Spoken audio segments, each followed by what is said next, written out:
Let me ask you something. When did you last experience a moment free from worry?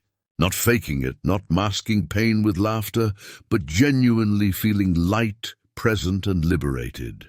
The vast majority of us remain perpetually waiting until everything aligns perfectly before we embrace happiness.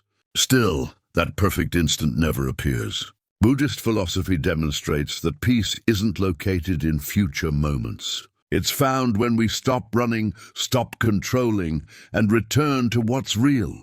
If you're weary of being trapped in thought, if you're ready to let go of worry and reconnect with true vitality, then these 7 principles may be precisely what your inner self has been awaiting.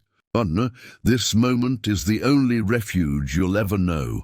A core Buddhist truth is that authentic tranquility and true freedom can only be discovered in the present. That may sound simple, but when you truly understand it, it changes everything. What's behind us has vanished. It exists solely within your recollections.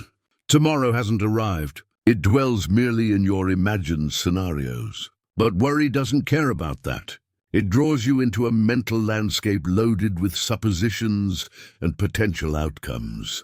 It constructs terrible possibilities, invents fears from void, and assures you that danger continuously waits ahead.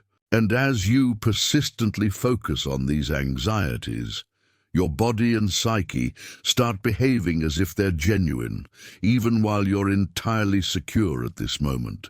While worrying, you're not engaging with the real present you inhabit. You're residing in a non-existent future.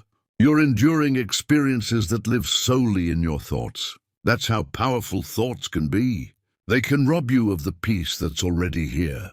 But the moment you bring your awareness back to what is truly happening, your breath going in and out, the feeling of your feet on the ground, the sounds around you, something shifts. Your nervous system begins to calm down.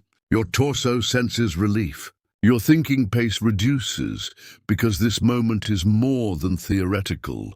It's a realm, a shelter. It's the exclusive zone where living really takes place. All else is merely mental chatter. And this is the crucial point. Anxiety can't exist when you're genuinely in the now. It survives through fantasy. It expires in the presence of truth. When you're completely anchored in the present, there's no room for anxiety about unrealized events. The mental process may still seek to return you to concern. It may quietly ask, what if tomorrow delivers something dreadful? However, you can train yourself to kindly answer with, I don't need to resolve tomorrow's issues right now. Presently I am safe. Currently I am breathing, and that's sufficient. The second truth, acceptance is not giving up. It's giving yourself permission to breathe. We typically equate acceptance with weakness. We imagine that accepting difficulty means we've stopped fighting, we've failed, or we've relinquished our power to change things. But according to Buddhism, acceptance doesn't mean submitting to helplessness. It's about abandoning the tiring urge to control everything we experience. When you constantly battle what life brings forth, whether it's loss, mistakes, delays, or unanticipated challenges, you manufacture tension inside yourself. This tension transforms into suffering, not because the situation is insufferable, but because your mental resistance is so strong. Acceptance involves perceiving reality accurately and acknowledging this is the current situation. It doesn't imply you enjoy it.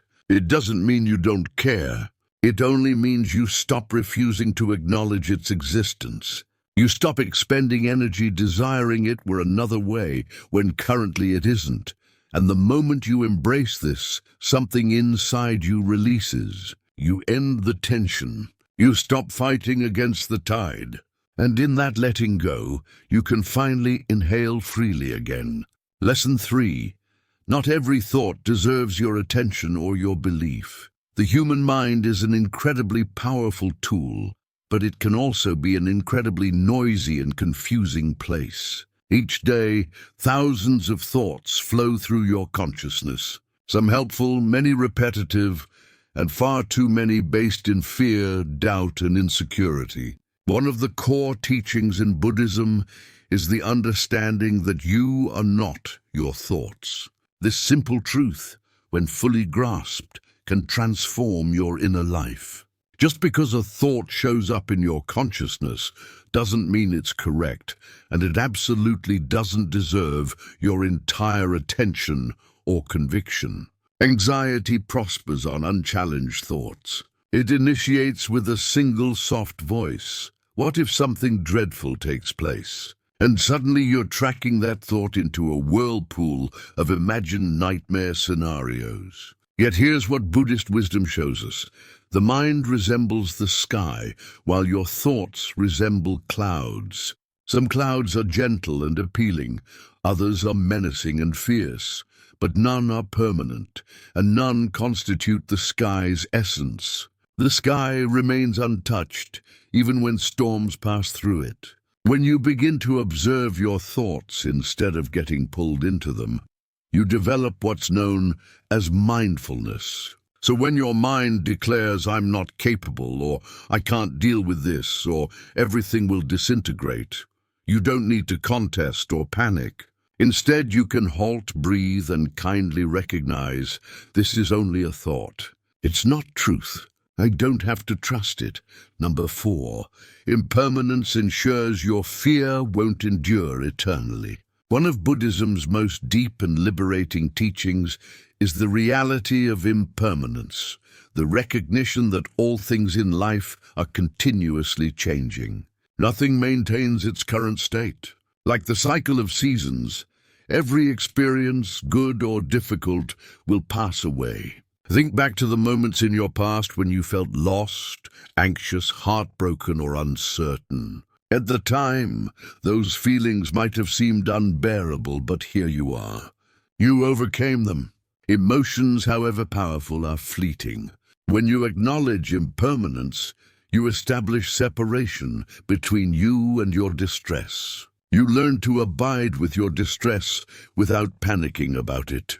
You let it move through you like a wave, rising, peaking, and eventually receding. So when worry manifests, position your hand over your heart.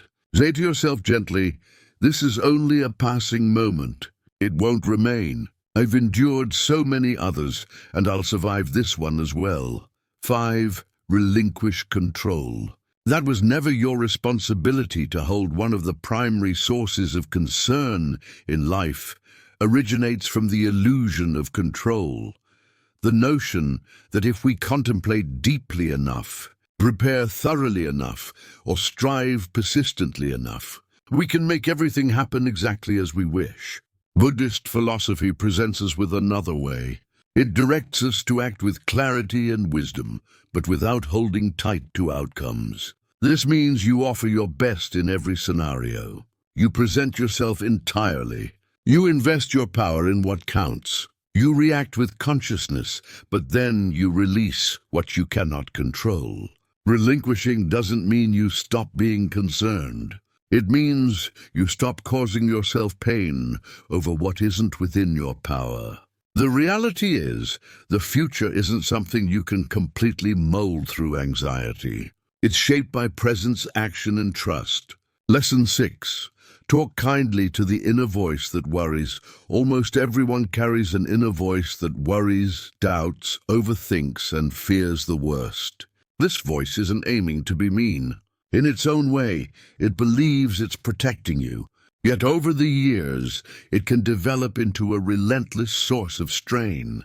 Buddhism teaches compassion not only for others, but also for yourself. Instead of resisting this inner voice, approach it with tenderness. You can softly acknowledge, "I recognize that you're scared. I understand you're just attempting to protect me, but we are safe at this moment." When you move from self-condemnation to self-gentleness, something begins to repair inside. This is the essence of Buddhist self-compassion. Encountering your thoughts and feelings with awareness and gentleness rather than criticism. The seventh truth. Joy is a practice you can initiate immediately. Countless people pass their whole lives assuming that happiness is something they need to accomplish. But if you wait for life to be without fault before allowing yourself to feel happy, you might wait endlessly. Buddhism gently reminds us that joy is a daily choice, a decision to return to the present moment. True joy is often quiet. Sometimes joy is simply pausing to feel the warmth of the sun on your skin, listening to the breeze in the trees, or noticing your breath rising and falling. You don't need to correct everything in your life to sense peace. You simply need to abandon the idea that happiness must be deferred. Joy lives in the now, and when you learn to access that joy, even in the midst of life's disorder, something lovely begins to unfold. When you practice joy in this quiet, gentle daily way, you discover that happiness was never far from you. It was always present, not to be pursued, but to be observed.